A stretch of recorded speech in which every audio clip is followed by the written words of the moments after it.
जय माता दोस्तों, कैसे हैं आप लोग। आशा करता हूँ आप लोग अच्छे होंगे, स्वस्थ होंगे, मस्त होंगे। माँ भगवती आप सभी का कल्याण करे, आप सभी का मंगल करे। दोस्तों, यह 5 बातें जो हर पूजा पाठ करने वाले व्यक्ति को जरूर पता होना चाहिए। जी हाँ दोस्तों, धर्म ग्रंथों में पूजा पाठ से संबंधित बहुत सी सारी महत्वपूर्ण बातों के बारे में जिक्र किया गया है। यदि पूजा करते समय इन बातों का ध्यान नहीं रखा जाए तो पूजा पूर्ण फल नहीं प्राप्त नहीं होता। इसके साथ ही आपकी पूजा मान्य नहीं होती। इसलिए देवी देवताओं की पूजा करते समय इन बातों को ध्यान में रखना जरूरी होता है। यदि आप कुछ गलतियां करते हैं तो माना जाता है कि आपके शुभ फल के स्थान पर देवी देवताओं के क्रोध का भागी बनना पड़ सकता है। तो चलिए जानते हैं कि पूजा करते समय किन बातों को ध्यान रखना चाहिए।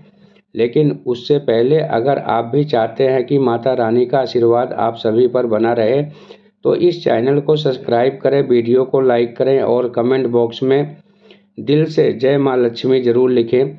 आप वीडियो को लाइक ज़रूर करें, बाद में आप लोग भूल जाते हैं। आपकी एक लाइक हमारा आगे वीडियो बनाने का मनोबल बढ़ाता है। तो चलिए जानते हैं पूजा करते समय किन बातों का ध्यान रखना चाहिए। जी हाँ दोस्तों, नंबर 1, हमेशा भगवान श्री गणेश की आराधना से पूजा प्रारंभ करें। श्री गणेश को तुलसी दल चढ़ाने से बचें। भगवान गणेश को तुलसी दल चढ़ाने से दोष लगता है। शिव शंभू को कभी भी केतकी का फूल नहीं चढ़ाना चाहिए। नंबर 2, कुछ लोग अगरबत्ती जलाते हैं, यह बांस की बनी होती है। अगरबत्ती जलाने से पितृ दोष लगता है। शास्त्रों में पूजन विधान में कहीं भी अगरबत्ती का उल्लेख नहीं किया गया है। सब जगह धूप ही लिखा मिला है। अगरबत्ती केमिकल से बनाई जाती है। भला केमिकल या बांस जलाने से भगवान खुश कैसे होंगे, इसलिए अगरबत्ती का प्रयोग न करें।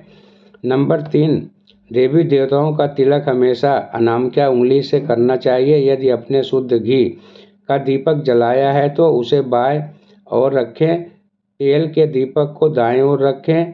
घी के दीपक के लिए सफ़ेद रुई की बाती उपयोग किया जाना चाहिए, जबकि तेल के दीपक के लिए लाल धागे की बाती सबसे श्रेष्ठ बताई गई है। पूजन में कभी खंडित दीपक नहीं जलाना चाहिए। धार्मिक कार्यों में खंडित सामग्री शुभ नहीं मानी जाती है। पूजा के बाद भगवान को भोग अवश्य लगाना चाहिए। देवी देवताओं को कभी भी बासी फूल पत्र अर्पित नहीं करना चाहिए। नंबर 4, पूजा पाठ में पवित्रता का विशेष ध्यान रखना चाहिए। यदि कोई बिना स्नान किए हुए फूल पत्ती तोड़कर भगवान को अर्पित करता है तो यह पूजा में मान्य नहीं रहते। तुलसी को कभी भी भूल कर भी स्नान किए बिना या फिर हाथ पैर धोए नहीं तोड़ना चाहिए। इस बात का ध्यान पूरा रखना चाहिए। आपका पूजा स्थल है, उसके ऊपर किसी भी प्रकार का भारी सामान या कबाड़ नहीं रखना चाहिए। नंबर 5, हिंदू सनातन धर्म में 5 देव माने गए हैं। प्रतिदिन पूजा करते समय इन 5 देवों का ध्यान अवश्य करना चाहिए, तभी आपके पूजा का पूर्ण फल प्राप्त होता है। सूर्य देव श्री गणेश, माँ दुर्गा, भगवान शिव और भगवान विष्णु को पंचदेव कहा गया है। प्रतिदिन पंचदेवों की पूजा करने से आपके घर में शांति और समृद्धि बनी रहती है। नंबर 6, बिना नहाए पूजन करना या भगवान की वंदना करना भी अशुभ होता है। नहा धोकर साफ वस्त्र पहनकर ही पूजा करें। बहुत से लोगों की आदत होती है वह नहाकर भी बिना कपड़े पहने पूजा करने लग जाते हैं। ऐसा करना सही नहीं माना जाता है। पूजन के दौरान धूप या अगरबत्ती जलाने के दौरान माचिस या अगरबत्ती की अग्नि को फूंक मारकर नहीं बुझाएं, इन्हें हाथ से हवा करके बुझाएं। शंख आदि को बजाने से बाद में धोकर रखें। पूजा के कमरे में अशुद्ध वस्तुएं न रखें।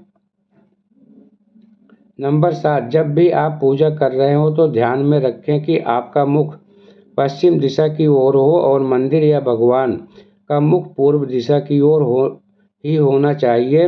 नहीं तो देवी देवताओं की मूर्ति के सामने कभी भी पीठ करके नहीं बैठना चाहिए। नंबर 8, दीपक से दीपक जलाने की प्राणी दलित रोगी को होती है। दक्षिणामुख दीपक को न रखें। देवी के बाएं और दाहिने और दीपक रखें। दीपक से अगरबत्ती जलाना भी दलितता का कारक होता है। दीपक को कभी भी जमीन पर रखकर प्रज्वलित न करें। ऐसा करने से धन की बर्बादी होती है और घर में अशुभता आती है। नंबर 9, पूजा करते समय यदि गुरुदेव से ज्येष्ठ व्यक्ति का पूज्य व्यक्ति आ जाए तो उनको उठकर प्रणाम करें, उनकी आज्ञा से शेष कर्म को समाप्त करें। नंबर 10, कमल को 5 रात, बिल्व पत्र को 10 रात और तुलसी को 11 रात बाद शुद्ध करके पूजन के कार्य में लिया जा सकता है। नंबर 11, शालिग्राम और अक्षत नहीं चढ़ता, लाल रंग में मिश्री चावल चढ़ाया जाता है। हाथ में धारण किए पुष्प तांबे के पात्र में चंदन और चर्म पात्र में गंगा जल अपवित्र हो जाते हैं। पिघला हुआ घी भी पतला चंदन नहीं चढ़ाना चाहिए। नंबर 12, जहाँ अपुरुषों का पूजा होती है और विद्वानों का अनादर होता है उस स्थान पर दुर्भिद्ध, मरण और भय उत्पन्न होता है। नंबर 13, सभी प्रकार की पूजा में चावल विशेष रूप से चढ़ाना जाते हैं। पूजन के लिए ऐसे चावल का उपयोग करना चाहिए जो अखंडित पूरे चावल हो, यानी टूटे हुए ना हो। चावल चढ़ाने से पहले इन्हें हल्दी से पीला करना बहुत शुभ माना गया है। इसके लिए थोड़े से पानी में हल्दी घोल लें और उस घोल करके उस चावल को डुबोकर पीला किया जा सकता है। पूजन कर्म में इस बात का विशेष ध्यान रखें कि पूजा के बीच में दीपक बुझना नहीं चाहिए। ऐसा होने पर पूजा का पूर्ण फल प्राप्त नहीं हो पाता। नंबर 14, किसी भी प्रकार के पूजन में कुल देवता कुल देवी के घर के वास्तु देवता, ग्राम देवता आदि का ध्यान करना भी आवश्यक है। इन सभी का पूजन भी करना चाहिए। पूजन में हम जिस आसन पर बैठते हैं उसे पैरों से इधर उधर नहीं करना चाहिए। आसन को हाथों से ही खिसकाना चाहिए। नंबर 15, पूजन में गंदे कपड़े पहनकर न बैठे। कभी भी गंदे कपड़े पहनकर पूजा नहीं करना चाहिए। मान्यताओं के अनुसार ऐसा करने से घर में दरिद्रता आती है। पूजा के दौरान मन को पवित्र रखें। कभी भी पूजा करते समय मन में दूषित नहीं रखना चाहिए।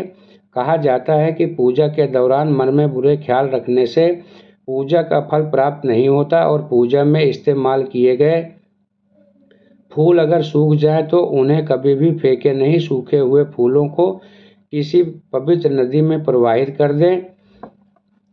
यह तमाम जानकारी दोस्तों, यह थी थोड़ी सी जानकारी। मेरे द्वारा दी गई जानकारी आप लोगों को अच्छी लगी हो, समझ में आई हो तो वीडियो को लाइक कर देना, चैनल को सब्सक्राइब करके शेयर जरूर करना ताकि और भी भक्तों का कल्याण हो सके और भी भक्तों का मंगल हो सके। जाते जाते जय माँ लक्ष्मी जरूर लिखना।